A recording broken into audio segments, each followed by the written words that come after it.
She walked through the door at 4:02 on a Saturday afternoon and introduced herself to our cat, not by her name, by a different name entirely. "Mama, I'm Clara now," she announced, dropping her backpack in the hallway with the particular authority of a 7-year-old who has received new information and has decided it is true. Grandma said Clara was a very special person, and that I look just like her, and that at church I should be called Clara because it's a beautiful name, and it was meant for me. She said all of this with the complete confidence of a child who has been told something by an adult she trusts and has incorporated it as fact. Then she asked for a snack and went to find the cat. "My name is Emily Carter. I am 29 years old. I am an occupational therapist in Columbus, Ohio. My daughter's name is Nora. She was named after my husband, Scott's grandmother, a woman who had lived to 91 and had opinions about everything, and had taught Nora to play gin rummy at age 6 with the fierceness that the old woman found deeply satisfying. Clara is the name of my deceased aunt, my mother's younger sister, dead at 34. The grief my mother has carried for 22 years, in the particular way that unresolved grief becomes a way of organizing the world. Every similar-looking woman becomes a sign. Every coincidence becomes a message. Every child who vaguely resembles the lost person becomes an opportunity for something my mother has never been able to name cleanly. Before I go further, subscribe and leave a like. Drop your city and time in the comments. I read every single one. This story ends with very specific phone calls on a Monday morning. Stay with me. The church welcome email arrived at 4:47. Subject line, "Welcome to First Grace Children's Ministry, Clara." I read it standing at the kitchen counter while Nora was in the next room watching television and calling herself Clara to the cat, who was unimpressed. The email confirmed enrollment in the Saturday Children's Program. It used the name Clara 8 times across 3 paragraphs. It referenced the wonderful Saturday she had with her grandmother and noted that her teachers, Miss Amanda and Mr. David, are so excited to have Clara join the group. Miss Amanda and Mr. David had been instructed to call my daughter by a name I did not give her. By 3 adults minimum, my mother had told people my daughter was named Clara. I called my mother at 4:52. She answered on the second ring with the particular warmth of someone who had a good day and expected the call to be about how lovely the day had been. "Emily, did Nora tell you about church? She had such a wonderful—" She came home calling herself Clara. A pause. "Well, I thought it would be sweet. Clara was such a beautiful mom." "It's just a church name. The children all have—" "You enrolled my daughter in a program under a name I did not give her. You told 3 adults to call her by that name. You told my 7-year-old that she is someone else." The symbol in this story is Nora's name tag, the one her preschool had made for her when she was 4, laminated, her name in her own handwriting because the teacher had let the children write their own names, the letters uneven and proud, the N facing backward the way it always did when she was 4. It was on the refrigerator. I was looking at it while my mother explained that it was harmless. My mother's version of harmless had a specific shape. I had grown up inside it. It was the shape of things done with genuine love that did not account for the person they were being done to. My mother was not cruel. She had never been cruel. She was something more complicated, a woman whose grief had never been fully processed, who had organized her love around a person she had lost, who had been looking for Clara in every corner of her life for 22 years. She had found her in my daughter's face. I understood this. I had understood it since Nora was born, and my mother had held her for the first time and said, quietly, "She has Clara's eyes," in a tone that was less observation and more relief. What I had not understood until that Saturday was how far the looking had gotten. After the phone call, which ended with my mother saying she would think about whether to have the program corrected, which was not the answer I had been waiting for, I called my husband, Scott. He listened to all of it. "She needs to call the church and have the name corrected by Monday morning. That's the first thing," he said. She said she'd think about it. Silence on Scott's line. Emily. His voice had the specific quality it had when he was choosing words carefully because the unchooseful ones were available and more satisfying. "Your mother enrolled our daughter in a children's program under a dead woman's name and told our 7-year-old to answer to it. That is not a think about situation." I knew that. I had known it since the email arrived. What I had not done yet was decide how far I was prepared to go, because every time I pushed back against my mother's grief, I felt the specific guilt of someone taking something from a person who had already lost enough. That guilt was my flaw, and I knew it. I checked on Nora at 7:30 that evening. She was in bed talking to her stuffed elephant, a gray one named Gerald, her choice, insisted on at age 5, and she said, "Gerald, today I got a special church name. It's Clara. Grandma says I look like her." I sat on the edge of her bed. "Your name is Nora," I said. She looked at me with the serious consideration of a child processing 2 conflicting pieces of information from 2 trusted sources. "Can I have 2 names?" she asked. "You have 1 name," I said. "It's the one Daddy and I gave you. It's the one that belongs to you." She thought about this. "What about Clara?" I said, "Clara was a person Grandma loved very much, but you are not Clara. You are Nora. That is your name." She nodded once, the nod of a child who has received the correct information and can now file it properly. "Okay," she said. "Good night, Mama," I said. "Good night, Nora."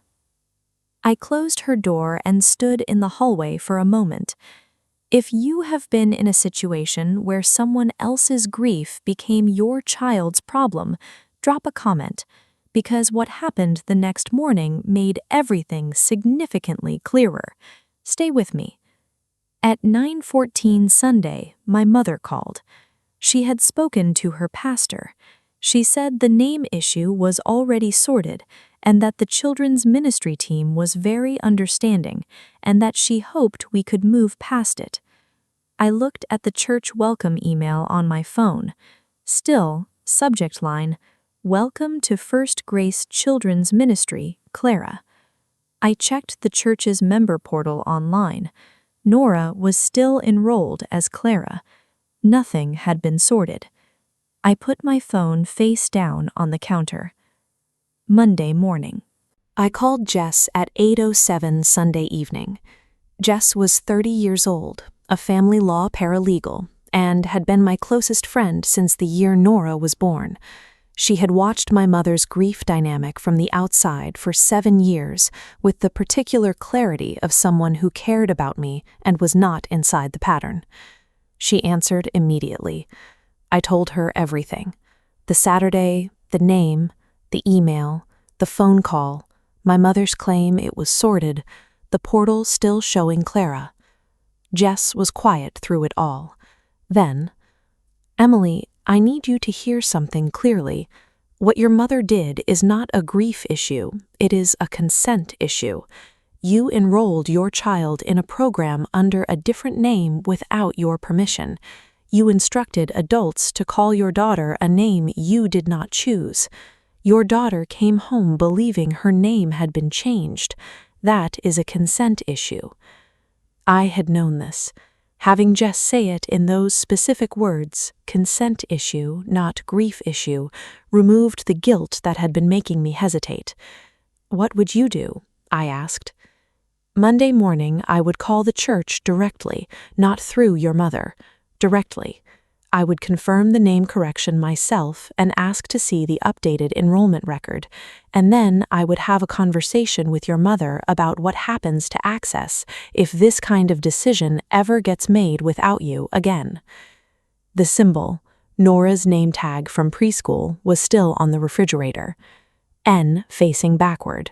Her handwriting. Her name. I had been looking at it for 2 days. She's going to say I'm punishing her for loving Nora. You're not punishing her, Jess said. You're protecting Nora. Those are different things. Your mother can love Nora completely and still not get to decide who Nora is. I held the phone for a moment.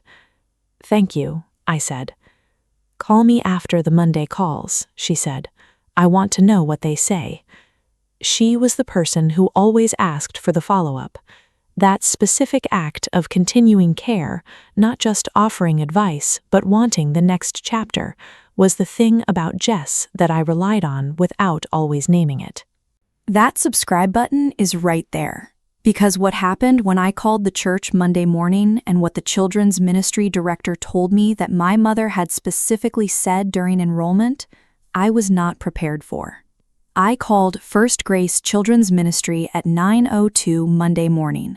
The children's ministry director, a woman named Sandra, answered with the practiced warmth of someone whose job was to make parents feel welcomed. I introduced myself and explained that I was Nora Carter's mother and that I was calling about the enrollment record. "Oh, of course," Sandra said. "We have her enrolled as Clara. Her grandmother mentioned that that was her preferred name. Nora is her name, her legal name, the only name she uses." A pause. "Her grandmother mentioned that the family used both names," Sandra said carefully. My jaw tightened. "The family does not use both names," I said.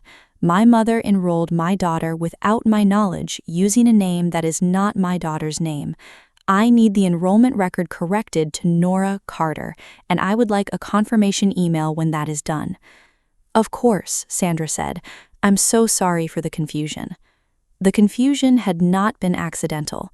I put the phone down and looked at Nora's name tag on the refrigerator. N facing backward. Her handwriting. Then I called my mother. My mother answered at 9:47. She had been expecting the call. I could tell from the tone, the particular preparedness of a person who knows a conversation is coming and has decided how they will frame it before it arrives. "I spoke to the church this morning. Emily, I already explained to Sandra. You told them the family uses both names. That is not true. Nora has one name. You gave them a false explanation to justify an enrollment you made without my consent." A pause. When my mother spoke again, her voice had shifted from prepared to something more fragile.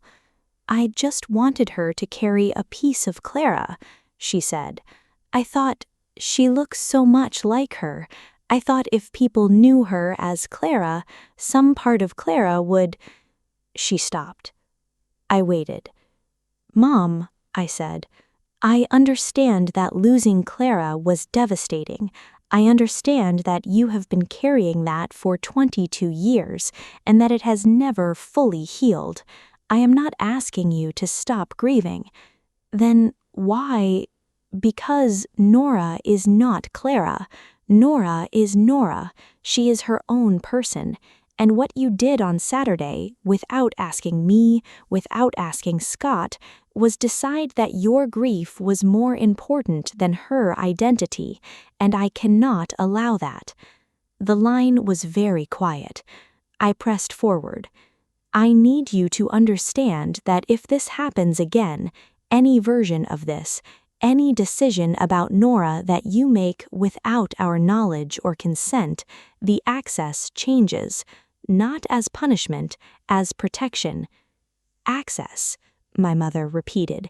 The word landed between us like something physical. "Yes," I said. Another silence. My mother began to cry. Not the performed kind, the real kind.